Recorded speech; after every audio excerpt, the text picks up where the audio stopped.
be talking about the benefits of fasting, kind of how to do it, and what are the different schedules of fasting you could try, and then the benefits of doing fasting. So on a fasting schedule, I want to talk about 3 different ways that I think are beneficial to fasting, and then I'll talk about my favorite way of doing it. So fasting can be done on a 16-8 schedule, which is a daily type of fasting where you take 16 hours of fasting period, followed by 8 hours of eating. And so that's a daily schedule you could adhere to. You can do that up to 7 days a week if you like that schedule. Some people do it because it just fits their way of life and their work schedule, that kind of stuff. So 16-8 sounds like a good plan for you, and you could do it consistently, then try that. Now, some people fast 1 day a week, so they take a 24-hour fast, and some people do a 48-hour fast. So they call these weekly schedules either a 6-1, where you're 6 days of eating, 1 day of fasting, or a 5-2, 5 days of eating, 2 days of fasting. And so those are the 3 schedules I'm going to talk about tonight a little bit more in depth. And so I'm going to let's go back to the 16-8 one. So some people really like to follow that plan because they can choose the hour in which they stop eating and then when they start again. So if you're going to not eat for 16 hours, some people just adjust that to their day. Now, we always used to hear the age-old, eat your breakfast or your metabolism will slow down. Well, they've really debunked that myth. We don't have to eat breakfast in order for our metabolism to speed up. And a lot of breakfasts that people choose to eat are good for us anyways. So oftentimes high in carbohydrates and really can cause insulin to be released and then more fat storage. So that like, if you're going to choose to eat breakfast, choose to eat a higher protein breakfast with good healthy fats in it and low carbohydrate, and that's a good way to start your day. But on a 16-8, most people aren't going to eat breakfast because they'll stop eating around 7 p.m. and they won't pick back up eating again until about 11 a.m. So they'll skip breakfast and then they'll have a snack and then they'll have lunch, a couple more snacks, and dinner. And you do need to eat all of the calories that you're going to eat for the day, so you have to fit your caloric need into an 8-hour period, which is really hard for some people. So if you don't feel like that's going to be something you could do and where you make sure you do eat enough calories in that 8-hour window, then it's not going to be the most beneficial schedule for you. Plus, if you also feel like, gosh, I've got a party at least once a week, this whole 16-8 schedule isn't going to work for me, then you probably want to bag that one and go to a 24-hour or 48-hour schedule, and then you get to pick the day of the week that you fast. So with your fasting schedule, decide what day works best for you, or if you have 2 days of the week, which a lot of people don't have or don't want to do because it sounds ridiculously hard. It really isn't. And I'll tell you a couple of reasons why that is down when we get into the benefits later. But fasting, if you've never truly fasted before, it means that you go without food and you just drink liquids all day long. And so those liquids could be anything from water to coffee to herbal teas to certain types of supplement drinks that have herbals in them that help support the liver through phase 1 and phase 2 detoxification. And I'm not talking about juice cleansing here or like really high caloric or high sugar juices and stuff like that. I'm talking mainly just water with herbal extracts of botanicals in it. And so if you're curious about some of those ideas, I can share with you a little bit about what I do. But I would say coffee, tea, or water, and then some herbals or supplements to help. Like milk thistle is a really great supplement you can take to support the liver on a fast day. And so that's a kind of a fast day for you. You're not doing anything other than drinking really and going pee all day long. This is a nutritional cellular cleanse. It's not meant to be a colon cleanse or something like that. So we want to support all the detoxification organs of the body to really help your body get a leg up. And the whole point of doing a fast day is really to stress the body. And I know that sounds bad because we say stress is bad, but this is a good kind of stress. We want to cause stress to the brain, stress to the body and the different organs that are part of the detoxification effect, because when we stress the body, it causes it to grow in response. And one of the benefits to cleansing is called autophagy. It's auto, A-U-T-O, and then P-H-A-G-Y. Autophagy is a process of eliminating bad cells in the body. So like our good cells go in and eat the bad cells, or they recycle bad cells into better cells.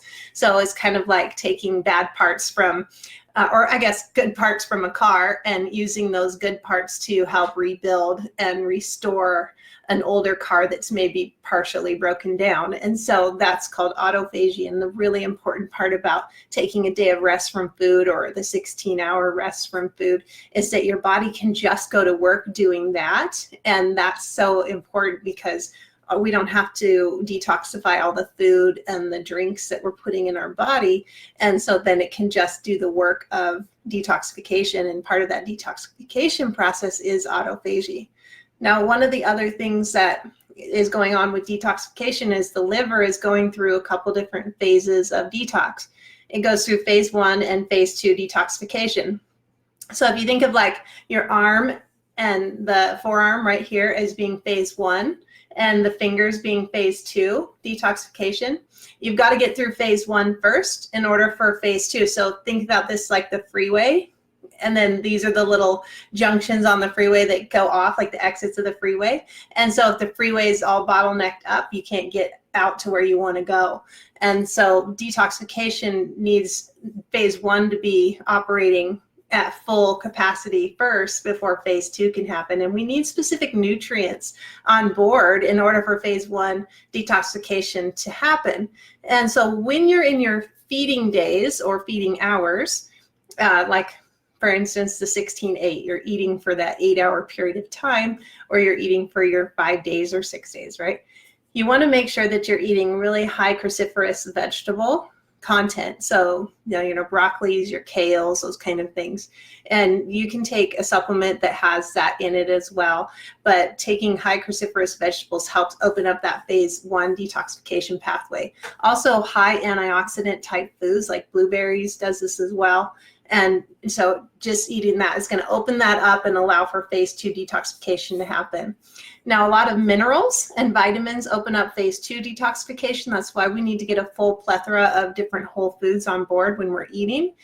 Whey protein is also a really important phase 1 detoxifier because it helps turn on glutathione. So different amino acids in whey protein are combined together to make glutathione, and glutathione is one of the strongest antioxidants in our body that turns on these detoxification pathways.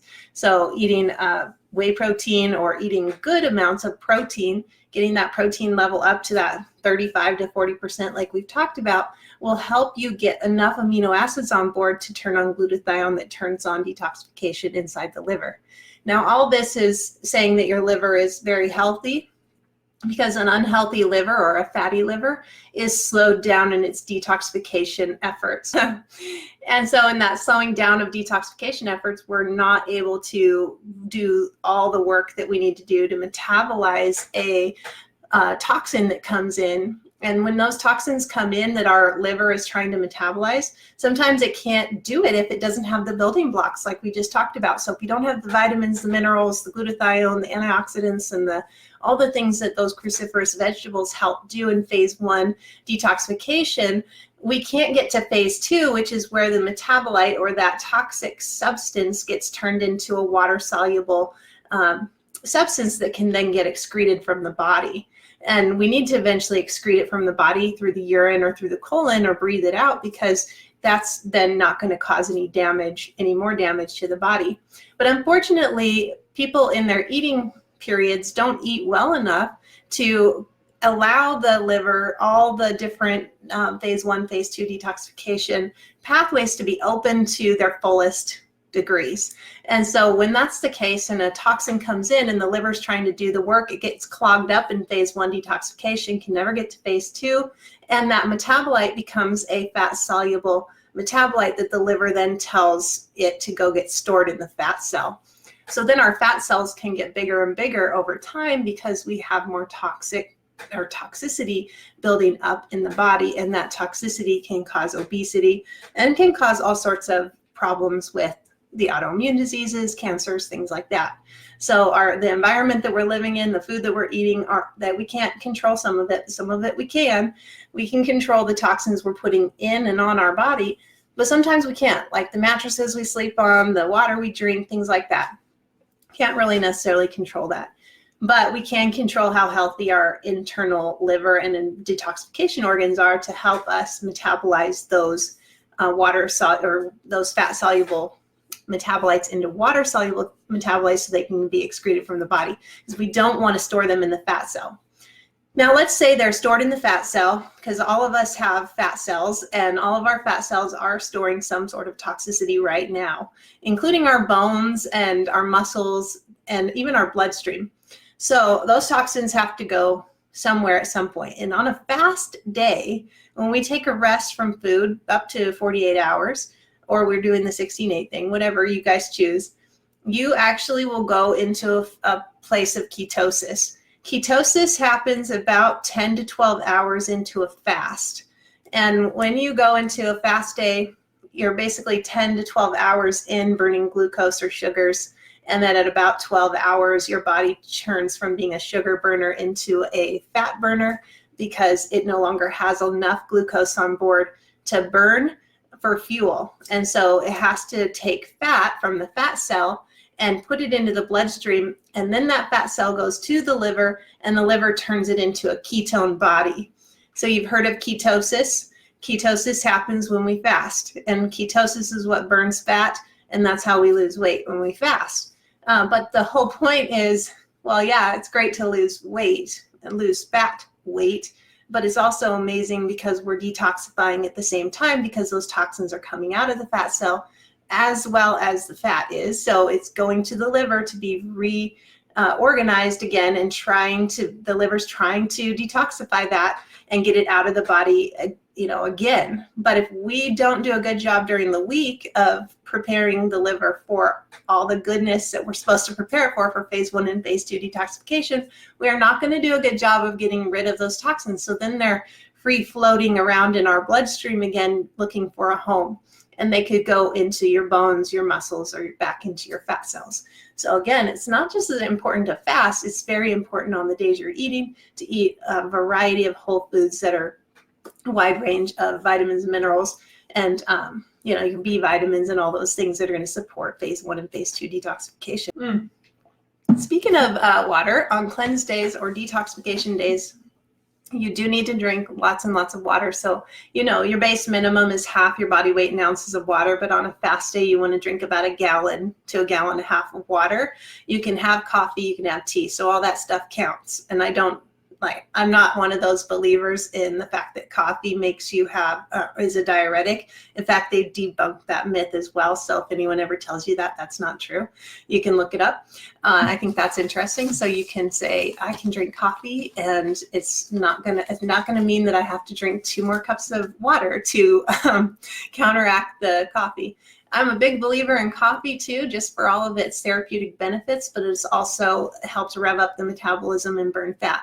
It's also an appetite suppressant, so on a fast day, coffee is really nice to help get you through the day. But the older we get, the harder it is for us to process the caffeine. So it takes about 8 hours for you to process half the caffeine out of your body. So you do want to stop drinking caffeine about 8 hours before bedtime if you want to get some shut-eye. But some people, caffeine doesn't even affect, so it's up to you kind of on that. But if you don't like coffee, do herbal teas on a cleanse day. They're amazing. And you can even get detox teas too. So you just buy them at the store. Yogi brand makes a great detox tea. All right, let's talk about some other benefits to fasting. One of them is brain health. So they're finding that brain health, because fast day causes stress to the brain, it actually creates more neurons in the brain after the fast day. So in recovery from the fast day, your brain goes to work to create more neurons and more neural networks. So it can actually keep your brain longer by doing a fast day once a week. And they did do a study on mice to find that mice who also included exercise while fasting had a much longer or had much more neuronal activity and growth And so the test they did was 30 minutes up to 80 minutes of cardiovascular exercise increased the health of the brain that much more. And while we're on the subject of exercise and fasting, I do want to say the benefits of exercising on a fast day is that it'll get you into ketosis much faster. So if it takes you 10 to 12 hours to normally get into ketosis, you'll get in there much faster if you just throw in exercise right before, at the beginning of the day. And then you're into ketosis much faster because it takes a lot of glucose to use up for the exercise session. Now, I don't say go out and do something completely extreme and cause a lot of cortisol and stress to your body, but go and do some kind of cardiovascular exercise, easy, like jogging or treadmill work or elliptical or something like that. Go for a walk, anything that gets your body moving. Do like a hot yoga, or not extremely hot because that's going to cause more cortisol problems, but like a gentle hot yoga to help reduce that time frame to get into ketosis. And then let's see. Okay, another one is visceral fat reduction. So the visceral fat that's hidden behind our abdominal wall is the cushion that surrounds the organs. We can't see it, and we can't suck it out. We can't pinch it. It's just back there. And in high amounts, over 100 centimeters squared is kind of the measuring area that my InBody machine will tell me. If somebody's over 100, then it shows that they have a high amount of visceral fat, and that visceral fat can lead to inflammation in the body, Alzheimer's disease. They're now calling high visceral fat the type 3 diabetes now, and then that's linked to Alzheimer's and dementia. So I want to keep visceral fat low. One way to really blast that visceral fat is doing a fast day. So you can get the visceral fat is the most highly metabolic fat on the body, and it'll burn first off of you as you're doing the burning of ketones, that it'll come directly from that visceral fat first, which is great because that's going to decrease our risk for type 2 diabetes as well, and cardiovascular diseases. So as we can do in-body tests, or you can do a DEXA scan to determine how much your visceral fat is right now, and then just see that come down as you're implementing these fast days. All right, and then fasting ultimately does help with appetite control. I don't know if any of you have ever done a 2-day fast where you've gone 48 hours, but on the second day, you're afraid that you're just going to be ravenously hungry, but what you'll find is you're not hungry at all because you're burning ketone bodies all day long. So that's the benefit of doing a 48-hour fast, is that the first day you're really burning through some sugars till about halfway through, and then you're burning ketones the rest of those, up to 48 hours. And ketones give you so much more energy and clarity of the brain than glucose does. So just do a 48-hour fast, give it a try, and see how you feel. I actually got some feedback yesterday from a gal who did a 48-hour fast, a friend of mine. And she's like, I had so much clarity and no more brain fog and lots of energy.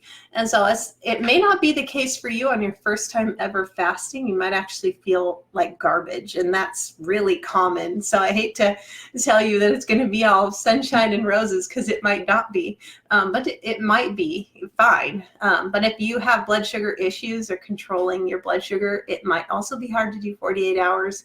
But you could monitor your blood sugar. If you have a glucometer, you can determine if you're getting too low or hypoglycemic, and make sure that you have like apples on board where you can just have a few to get your blood sugar back up to normal, and then just keep going. You are burning ketone bodies, which does take time to convert over, and that's hard for your body if you've never really gotten into that mode before. But the more you fast, the more you become used to it, and it's just like easy to do. So it's not hard once you get in the groove of doing it. In the Fat Loss for Busy Women program, we do the 3-day detox up front. It's about 500 calories for 3 full days. So it's kind of like doing a modified fast. It's a great way to ease people into a feeling of deprivation in terms of calories, number one. But the 3-day detox does have a really high percentage of fat in the meals with very low carbohydrates, and the carbohydrates that you're eating are all vegetable based anyway, so you're not getting really hardly any carbs there. So your body should go into ketosis during those periods of time in the 500 calories even. So you could try doing a 5-2 schedule where your 2 days of fasting are 500 calories each, following the 3-day detox menu for those 2 days. If you guys want to give that a try, that's totally possible too. But again, remember, on your 5 days that you're eating the amount of calories that your body needs to support your basal metabolic rate, to support your metabolism. We don't want you to lose too much weight too quickly and get you into some kind of plateau. Okay. So one of the other things that fasting does for us is it increases human growth hormone potential. And human growth hormone is something we can only really produce at night when we're sleeping. So to be able to do that during a fast day is huge. It's great for us because of the ability to build lean muscle mass because of the human growth hormone that's on board. So like, it's a muscle builder, kind of like testosterone is for a man, but it's gender. It goes across both genders to help increase lean muscle mass and decrease fat off the body. So the more human growth hormone we have on board naturally, the better. But as we age, that human growth hormone plummets. And so high intensity interval training can increase human growth hormone, same with fasting, and same with good sleep. So on a fast day, you want to make sure you're getting lots of good sleep. If you can't fall asleep, there's times where I get really wired on a cleanse day or fast day, then you do probably need to eat a little bit of carbohydrate. So have a little bit of apple or a tiny snack to help you get the melatonin raised up in your body, because hypoglycemia can cause your melatonin to plummet, making it so that you don't want to fall asleep or can't fall asleep. So give that a try.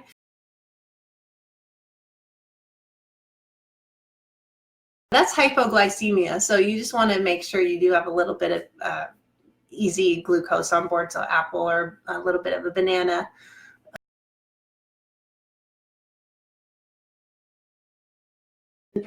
Yes, it is okay for you to take glutathione and milk thistle during a fast, because those will help the liver, especially to really up that phase 1, phase 2 detoxification. So yes, take those supplements during a fast. That's absolutely perfect. But then during the rest of the week, you could be taking it as well to help bolster the liver and give it good support. So is using sauna. And so there's specific ways to use a sauna or specific types of saunas too. But the whole point of the sauna use is to induce stress to the body, kind of like high intensity interval training does, or fasting. Sauna use can also cause this kind of induced stress that we're looking for to cause brain neuronal growth, as well as human growth hormone to be brought up to speed. So kind of like when we go to the gym and we lift weights and we're trying to rip up the muscle as we're lifting, and then in response to ripping up the muscle, our body has to go to work to repair that and make it bigger and stronger, right? Well, fasting, sauna use, as well as high intensity interval training all do the same thing. And so it goes to break down the body in certain good ways to build it back up again in even better ways. So